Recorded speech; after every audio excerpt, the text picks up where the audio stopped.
500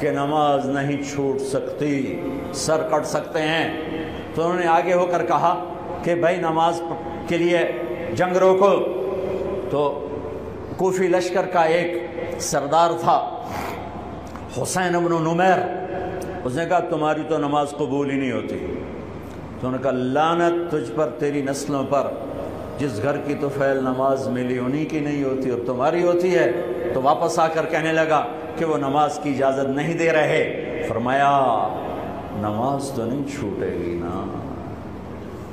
یہ فیصل آباد والوں کو نہیں، 7 بر اعظم کے ایمان والوں کو پیغام ہے کہ زیر خنجر بھی یہ پیغام سنایا ہم نے، نماز نہیں چھوٹ سکتی، نماز نہیں چھوٹ سکتی۔ اللہ کی قسم کوئی مسئلہ نہیں تھا اگر یہ چھوڑ دیتے۔ جنگ سے پہلے آنکھ لگ گئی، آنکھ کھلی تو ہنس پڑے۔ بہن نے پوچھا ایک کیڑا ہاسے دا ویلا ہے، موت سر تے کھلوتی ہے۔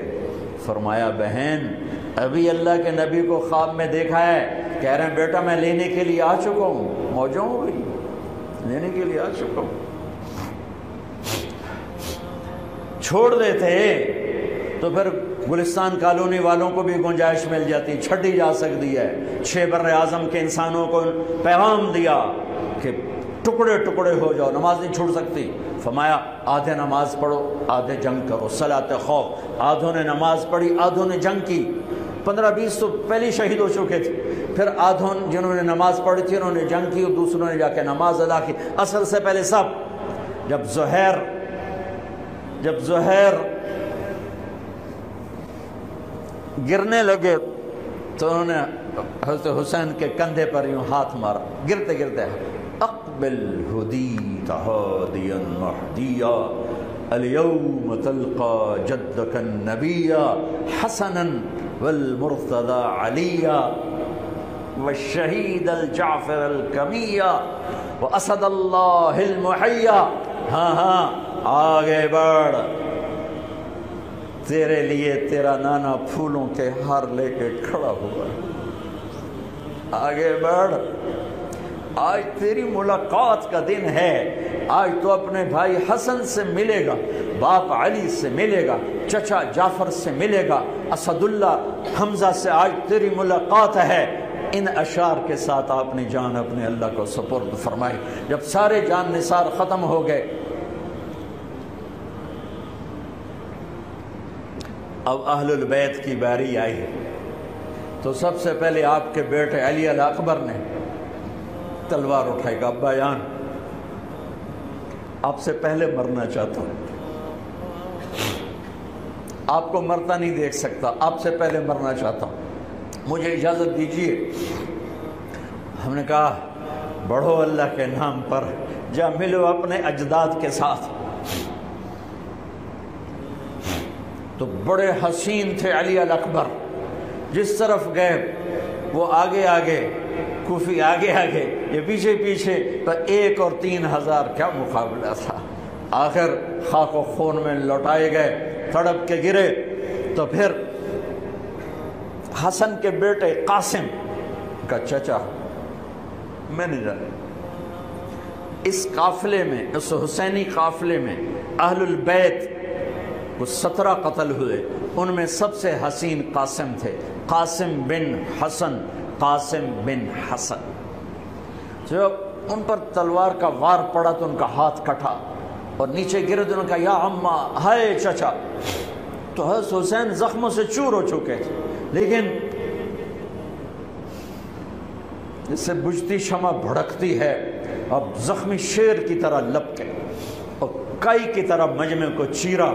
جب وہاں پہنچے تو وہ ایڑیاں رگڑ رہے تھے اور خاک و خون میں لت پت تھے، تو اٹھا کے سینے سے لگایا۔ ان کی آخری ہچکیاں ان کے سینے پہ ختم ہوئیں۔ کہنے لگے بھتیجے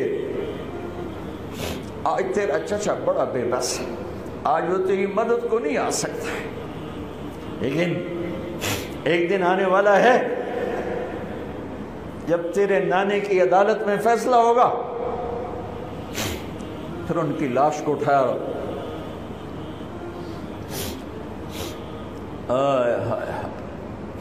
عبداللہ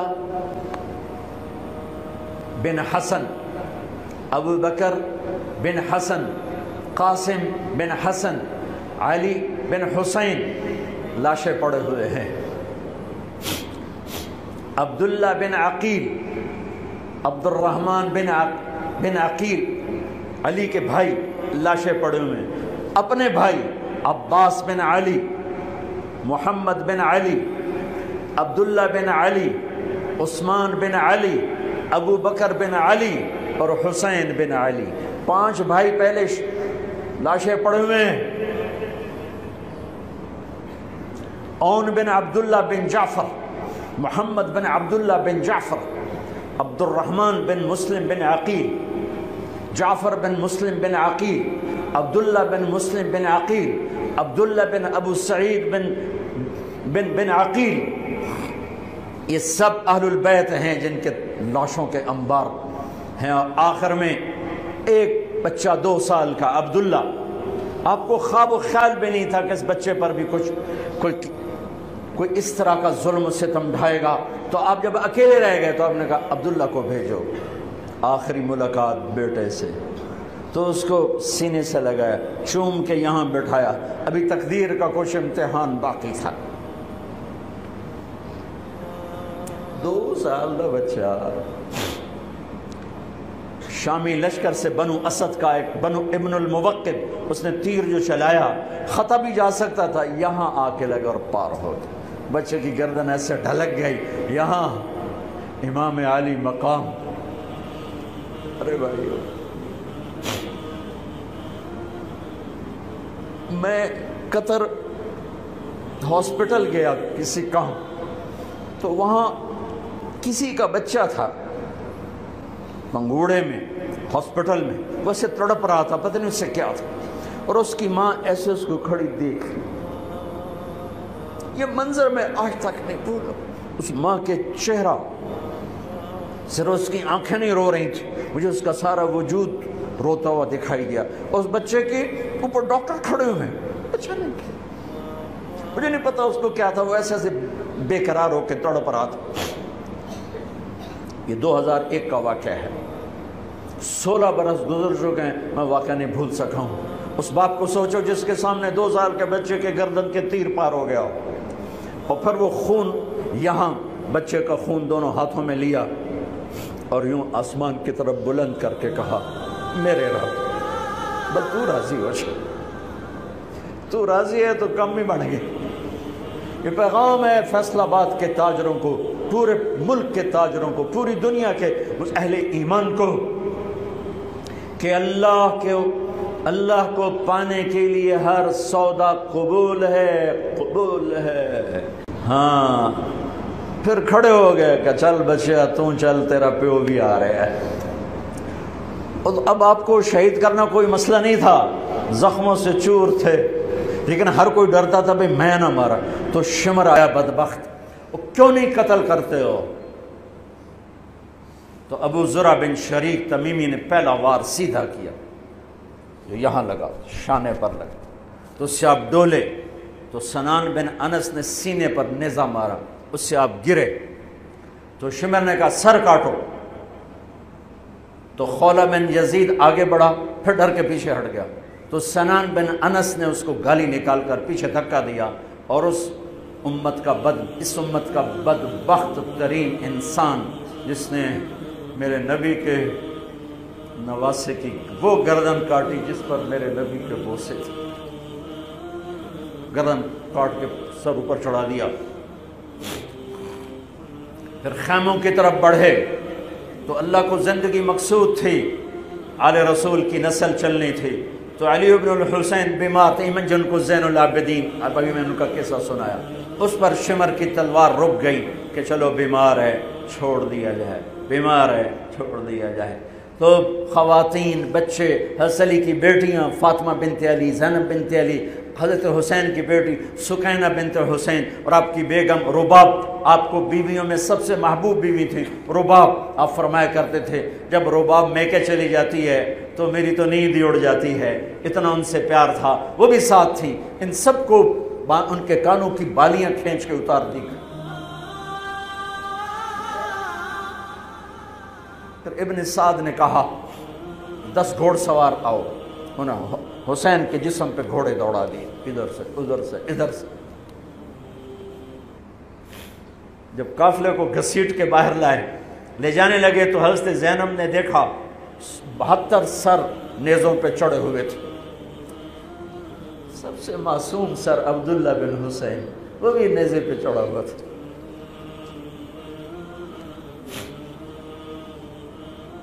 ہم نے کربلا کو افسانہ بنا دیا، یہ کمائی کا ذریعہ بنا لیا۔ یہ ایک پیغام ہے طبقات امت کے لیے، مت ضمیر بیچو، مت ضمیر بیچو۔ ٹکڑے ٹکڑے بدن، تو حضرت زینب کی زبان سے چند الفاظ نکلے جنہوں نے، آپ حیران ہوں گے، کوفی لشکر والے رونے لگے جو ابھی قتل کر رہے تھے، ان کی آنکھوں میں آنسو آ گئے۔ قوا محمدا وا محمدا،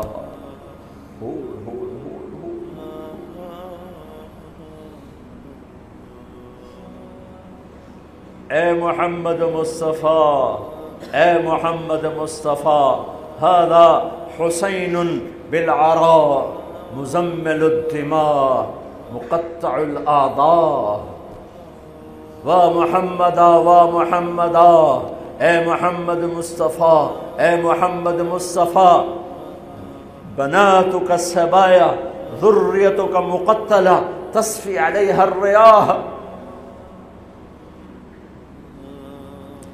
آج حسین کی بارات ہے محمد مصطفیٰ، آج تیرے نواسے کی بارات ہے، آج اس نے اپنی بوٹیوں کا ہار گلے میں ڈالا ہے، اپنے خون کے قطروں سے بنا ہوا لباس پہنا ہے، آج وہ سرخ جوڑے میں بڑا حسین نظر آ رہا، آج وہ سرخ جوڑے میں بہت پیارا لگ رہا، اس کا جسم بکھرا ہوا ہے، اس کی بوٹیاں بکھر گئیں، اس کے بدن کے ٹکڑے ٹکڑے ہو گئے، آج اس کا لاشا پڑا ہے۔ یا ہے محمد مصطفیٰ، آج آپ کی بیٹیاں قید میں ہیں، آپ کی اولاد ذبح ہو چکی ہے، ان پر کفن ڈالنے کی اجازت نہیں دی تھی ان بدبختوں نے، تو تصفی علیہ الریاح، کوفے والوں نے کفن بھی نہیں دینے دیا، تو ہم ہوا نے مٹی اڑا کر آپ کی اولاد کو مٹی کا کفن پہنا دیا ہے۔ ہاں، یہ کٹا ہوا سر پھر صرف حسین کا ابن زیاد کے سامنے پیش کیا گیا، تو اس نے منہ پہ چھڑی ماری، پھر چھڑی ماری، پھر کہنے لگا میں نے ایسا حسن نہیں دیکھا کہ مر کے بھی چہرہ مسکراتا چمکتا ہو۔ تو حضرت انس نے کھڑے ہو کر کہا او ظالم، یہ چھڑی یہاں سے ہٹا، نہ کر، میں نے ان ہونٹوں پہ اللہ کے نبی کے ہونٹوں کو لگتے دیکھا ہوا ہے، نہ کر۔ کہنے لگا تو بوڑھا نہ ہوتا تو میں تیری گردن اڑا دیتا، تیری عقل خراب ہو گئی ہے، تو میں میری نہیں، تیری عقل بگڑی ہے، آنے والے دن تو دیکھے گا تیرے ساتھ کیا ہوگا۔ پھر یہی سر یزید کے سامنے رکھا گیا،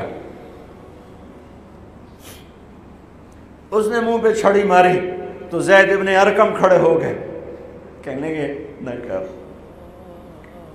میں نے ان ہونٹوں پہ نبی کے ہونٹوں کو لگتے دیکھا ہوا۔ میرے بھائیو، نماز کا وقت قریب ہو گیا، بلکہ میں نے زیادہ وقت لے لیا ہے، میں کسی کی تفصیل تو زندگی بھر کبھی نہیں سنا سکا، اشارے کر دیتا ہوں، پڑھو اس کو، پڑھو، خود پڑھو، پیغام لو، پیغام لو۔ ہے ظلم کا ساتھ نہیں دیا، جھوٹ کا ساتھ نہیں دیا، ذبح ہو گئے نسل سمیت، بچوں سمیت، پوری دنیا کے تجار کو پیغام ہے، جھوٹ سے بچ، خیانت سے بچ، سارے دفتر والوں کو پیغام ہے، رشوت سے بچو، رشوت سے بچو، ظلم و ستم ڈھانے سے بچو، ساری دنیا کے، میرے ملک کا ایک ایک طبقہ ضمیر بیچ کے سویا ہوا ہے، جہاں انصاف دینے والے بک جائیں، جہاں جج کے قلم کی قیمت لگے، جہاں جس دیس کے جج کو خریدا جا سکتا، جس کے قلم کو خریدا جا سکے، جس دیس کے وکیل کو خریدا جا سکے، جس دیس میں جھوٹے مقدموں کی بھرمار ہو، جس دیس کا ڈاکٹر مریض کو مریض نہ سمجھے، گاہک سمجھے، اور مرتے کی کھال اتارے، مرتے ہوئے کی کھال اتارے، جس دیس کا وکیل خود ایک مافیا گروپ بن چکا ہو، جس دیس کا، میں وکیلوں کا رونا کیا روں، میں ججوں کا رونا کیا روں، میرے دیس کا تو ریڑھی والا بھی ظالم ہے، مزدور بھی ظالم ہے، غریب بھی ظالم ہے، مالدار بھی ظالم ہے، ظلم کے اندھیروں میں دیس ڈوبا ہوا ہے۔ میرے بھائیو، ہمارا نیا سال شروع ہو چکا ہے، اور ہم توبہ کریں اللہ کی بارگاہ میں۔ میرے بھائیو، میں بہت دہراتا ہوں اس بات کو، جس فرد میں، جس قوم میں، جس دیس میں، جس خاندان میں، جس معاشرے میں ظلم ہوگا، جھوٹ ہوگا، دھوکہ ہوگا، وہ تباہ ہو جائیں گے، چاہے مسلمان ہیں چاہے کافر ہیں۔ جس دیس میں، جس قوم میں، جس ملک میں، جس معاشرے میں، جس فرد میں سچائی ہوگی، انصاف ہوگا، دیانتداری ہوگی، اللہ ان کی حفاظت کرے گا، عزت دے گا، چاہے مسلمان ہیں چاہے کافر ہیں۔ دنیا کی عزت ضرور ملے گی، کفر کے ساتھ ملے گی، کہ سچائی، دیانتداری، عدل و انصاف پر اللہ سایہ کر دیتا ہے، چاہے کفر ہے چاہے اسلام ہے، موت تک۔ کافر ہے تو موت تک، موت کے بعد ایمان کا فیصلہ ہے، لیکن اگر ایمان ہے تو یہ جہان بھی بن گیا، وہ جہان بھی بن گیا۔ یہی فیصلہ بات کی بات ہے۔ میں صبح نکلا، سیر کر کے واپس آ رہا تھا، مجھے دور سے ایک ریڑھی والا نظر آیا، سفید داڑھی، پگڑی، تو مجھے بڑا اچھا لگا کہ عام طور پہ ریڑھی والوں کا یہ حلیہ نہیں ہوتا ہے، تو لہٰذا دور سے میری نظروں میں جچ گیا۔ جب میں قریب سے گزرا تو میں نے پھر اس کو ایسے دیکھا، تو میں نے دیکھا وہ رو رہا تھا، ایسے خاموش آنسو، ساز خاموش ہیں فریاد سے معمور ہیں ہم، اور ایک ہاتھ ریڑھی پر تھا، ایک ہاتھ پیٹی پر تھا، جو کوئی پیٹی لایا تھا، اور ایسے رو رہا تھا، ایسے رو رہا تھا۔ تو میں رک گیا، میں نے کہا بزرگو خیریت تو ہے، آپ کیوں رو رہے ہیں؟ تو اس نے مجھے کوئی جواب نہیں دیا، اس نے پیٹی ایسے اٹھا دی میرے آگے، تو وہ پیٹی سیب کی تھی، اس کے اوپر سیب ٹھیک تھے، نیچے سارے گلے ہوئے سیب تھے، تو سارے سیب ایسے بکھر گئے۔ یہ پیٹی میں سیب بھرنے والا نہ تو وکیل ہے، نہ تو ڈاکٹر ہے، نہ تو بھوانے بازار کا تاجر ہے، نہ وہ سیشن کورٹ کا جج ہے، نہ وہ کوئی ڈی سی او ہے، نہ وہ کوئی تحصیلدار ہے، وہ مزدور ہے، غریب آدمی ہے۔ غریب کا ظلم بتا رہا ہوں۔ تو جب سیب بکھرے تو میں اس کو دیکھوں، سیبوں کو دیکھوں، مجھ سے کہنے لگا، کوئی اردو سپیکنگ تھا، پنجابی نہیں تھا، اردو سے کہنے لگا، بیٹا میں بہت غریب، اس کی بہت، پر جب اس نے زور ڈالا نا، میں بہت غریب، انہیں ایسے لگا مجھے جیسے کسی نے چھری سے میرا کلیجہ چیر کے ڈالا، میرے آنسو نکل پڑے، میں اب رو رہا ہوں۔ اس واقعے کو 30 سال گزر چکے۔ بیٹا میں بہت غریب ہوں، صبح منڈی جاتا ہوں، ایک پیٹی لاتا ہوں، شام تک بک جاتی ہے، بچوں کے لیے تازہ آٹا لے کے جاتا ہوں، آج کسی نے میرے بچوں کی روٹی مجھ سے چھین، آج کسی نے میرے بچوں کی روٹی مجھ سے چھین۔ اسی سیب کی پیٹی کو اب اوپر تک لے جاؤ کہ لوگ جانوں سے کھیل رہے ہیں، اپنی عزت اقتدار، جھوٹی عزتوں کے لیے عزتوں سے کھیل رہے ہیں، جانوں سے کھیل رہے ہیں، حقوق سے کھیل رہے ہیں۔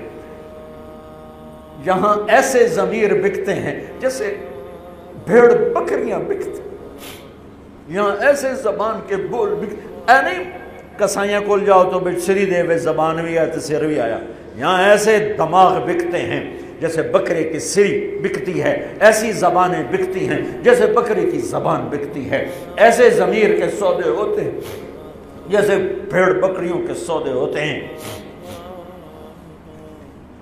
اور میری جیب خالی تھی، میرے پاس کچھ بھی نہیں تھا، جو میں تو ایسے صبح نکلا تھا، مجھے اتنا صدمہ ہو کہ ہائے کوئی میری جیب اتنے پیسے تو ہوندے تھے، بابے دی پیٹی جو کے پیسے تھے انہوں میں دے ہی دیندہ۔ آج تک مجھے یہ دکھ رلاتا ہے۔ پھیلا دو سارے پنجاب سے، وہ کراچی سے لے کر خپلو تک، گلگت تک، سب کچھ یہی ہو رہا ہے۔ روتے ہیں حسین کو، کھڑے ہوئے ہیں یزید کے ساتھ، روتے ہیں آل رسول کو، کھڑے ہوئے ہیں شمر کے ساتھ، ابن زیاد کے ساتھ۔ ان مگر مچھ کے آنسوں کی میرے رب کی بارگاہ میں کیا قیمت ہے؟ میرا معاشرہ ظلم و ستم میں ڈوب چکا ہے۔ کہتے کہتے کہتے کہتے عمر بیت گئی۔ بھائیو جتنے بیٹھے ہو اتنے تو توبہ کریں ہم، کہ آؤ بھائی آج ہم اپنے اللہ کو راضی کرنا، اپنی زندگی کی منزل بنائیں، اپنی زندگی کا مقصد بنائیں۔ ظلم سے نکلو، جھوٹ سے نکلو، بہتان سے نکلو، رشوت سے نکلو، حرام سے نکلو، شراب سے نکلو، زنا سے نکلو، بدکاری سے نکلو، فحاشی سے نکلو، جوئے سے نکلو، جھوٹے مقدموں سے نکلو، جھوٹی گواہیوں سے نکلو۔ قتیبہ بن بکار کی مجلس میں مصر کا بادشاہ واز سنتا تھا، 18 برس آتا رہا، 18 برس، اور ہر سال 1000 دینار، 1000 دینار ان کو گفٹ کرتا تھا، 1000 دینار، کوئی 10 کروڑ روپیہ بنتا ہے، 1000 دینار۔ 18 سال کے بعد ایک فتوے پہ دستخط مانگے کہ یہاں سائن کر دیں، فتویٰ غلط تھا۔ انہوں نے کہا مولوی نو 18,000 دینار دیتے کیوں نہیں کرے گا؟ انہوں نے فرمایا یہ تو شرعاً خلاف ہے، میں کیسے دستخط کروں؟ وہ کہنے لگا کرنے پڑیں گے۔ کہا میرا ضمیر نہیں تم ایسے خرید سکتے، میں نہیں کروں گا۔ کہنے لگا میرے 18,000 دینار واپس کر۔ 18,000 دینار اربوں روپیہ بن چکا ہے۔ انہوں نے کہا مولوی بھکھا ساڈا کھاوے تے ساڈے اگوں سیر چاوے۔ کہنے گے ٹھیک ہے، گھر گئے، 18 تھیلیاں 1000 دینار کی، ان کے رسی بھی گرا بھی نہیں کھولی تھی، گرا پہ سرکاری مہر ہوتی ہے، وہ مہر بھی نہیں ٹوٹی ہوئی تھی، جیسی تھی ویسی لا کر اس کے سامنے رکھ کے کہا تو میرے ایمان دا مول اتنا ہی لایا اے 18,000، نکل جا میری مجلس سے جو کم وقت، تو نے مجھے 18,000 میں خریدنا چاہا، تو نے میرے ایمان کی قیمت یہ لگائی تھی۔ جیسے وہ پڑا تھا اس کے منہ پہ مار دیا۔ بھائیو ایسا اللہ سے ایمان مانگو، ضمیر مانگو جو اللہ پہ تو قربان ہو، لیکن ان سکوں پر نہ بک جائے، ان ٹھیکروں پر نہ بک جائے۔ نیت کرتے ہو سارے؟ توبہ کرتے ہو میرے ساتھ؟ کہو یا اللہ میری توبہ، پھر کہو یا اللہ میری توبہ، پھر کہو یا اللہ میری توبہ۔ پکی ہے تو اللہ کے ہاں قبول ہے، چونکہ میرے رب کو توبہ جیسے پسند ہے۔ سبحان اللہ۔ اور میری تمہاری تو عمر ہی کوئی نہیں ہے۔ میرا رب کہتا ہے میرا بندہ اتنے گناہ کر کہ زمین سے اٹھا کر آسمان کی چھت کو لگا دے، یہاں سے اٹھا کر آسمان کی چھت کو لگا دے، پھر صرف ایک دفعہ کہنا یا اللہ معاف کر دو، میں سارے معاف کر دوں۔ ہمارے گناہوں کی تو حیثیت ہی کوئی۔ میں نے مانچسٹر میں بیان کیا، آخر میں ایسے توبہ کروائی تو ایک نوجوان آ گیا، لاہور کا تھا، کہا جی مولانا صاحب یہ گناہ معاف ہو گئے سارے؟ میں نے کہا ہاں۔ یہ توبہ پہ ہو گئے؟ واقعی ہو گئے؟ میں نے کہا بالکل۔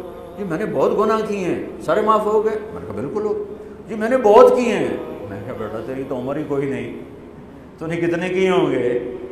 تو رب کی رحمت کو جانتا نہیں۔ ہمارے بر صغیر کا معاملہ ڈراتے زیادہ ہیں، اتنا اللہ سے ڈرایا کہ اللہ سے جدائی کر دی، اللہ سے بھگا دی۔ ایک دفعہ ایک آدمی کہنے لگا تسی مولویاں ساڈے کولو ساڈا رب بھی کھو لیا، بہت مالدار آدمی تھا، تسی مولویاں ساڈے کولو ساڈا رب بھی کھو لیا، تسی سانو رب کولو اتنا ڈرایا کہ اسی انہوں نے بھی پتہ نہیں ساڈا اس کرنا کی۔ میں نے کہا یار میں تو نہیں ڈرا، تمہیں تو خوشخبری دو بھئی اللہ کے پاس آ جاؤ، اللہ کے پاس آ جاؤ، نہ کہیں جہاں میں امان ملی، جو امان ملی تو کہاں ملی، میرے جرم خانہ خراب کو تیرے عفو بندہ نواز۔ اور کوئی راستہ ہے؟ اللہ کو مناؤ، ایک بول پہ مانتا ہے، ایک بول پہ مانتا ہے، ایک آنسو پہ مانتا ہے، پھر ٹوٹ جائے پھر کر لینا، پھر ٹوٹ جائے پھر کر لینا۔ اور یہ تبلیغ کا کام، اس کو سیکھنے کی محنت ہے، اللہ ہمت دے تو ٹائم لگانا۔ نیا سال شروع ہو رہا ہے، کسی سے لڑے ہوئے ہو صلح کرو، کسی کا حق مار کے بیٹھے ہو واپس کر دو، نہیں کرنے کی طاقت تو جا کے معافی مانگ لو کہ جب ہوگا میں دے دوں گا، جب ہوگا میں دے دوں گا۔ کسی کے ساتھ بغض ہے دل کو صاف کرو، کسی کا نفرت ہے دل کو صاف کرو، کسی سے بائیکاٹ کیا ہوا ہے ابھی جا کے اس سے مل لو، اس سے ملاقات کر لو اور اس سے سینے سے لگا لو کہ نیا سال اس طرح شروع ہو کہ ہمارا دل پوری دنیا کے لوگوں سے صاف ہو۔ تو اللہ تعالیٰ بھی ہمارے گناہوں کو صاف فرمائے گا، معاف فرمائے گا۔ اللہ تعالیٰ ہمیں اور آپ کو عمل کی توفیق بخشے۔ جتنا مجمع آئے ہو، اگر نماز میں سستی ہے تو بھائی آج کے بعد نماز نہیں چھوڑ، ٹھیک ہے نا؟ اور ایک جھوٹ نہیں بولنا، سچ بولنا ہے، ٹھیک ہے؟ کسی کو دھوکہ نہیں دینا، دیانتداری سے کام کرنا ہے۔ یہ چند کام کرنے کے کام بن جائے گا، سنتیں ادا کرو۔